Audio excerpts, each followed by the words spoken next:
বাবির ভাতের হোটেল। এখন আমরা বাবির ভাতের হোটেলে খাইতে যাচ্ছি। দেখি ভাবি কি রান্না করছে। ভাবি কি রান্না করছেন? খিচুড়ি আছে, ভাত আছে। এই যে বাবির ভাতের হোটেল। কই বাবির ভাতের হোটেল তো কিছুই নাই। হ্যাঁ, রাত কয়টা পর্যন্ত খোলা থাকে? হ্যাঁ হ্যাঁ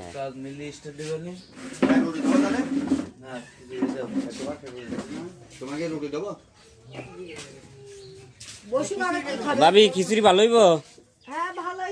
হ্যাঁ, একদম গরম গরম না?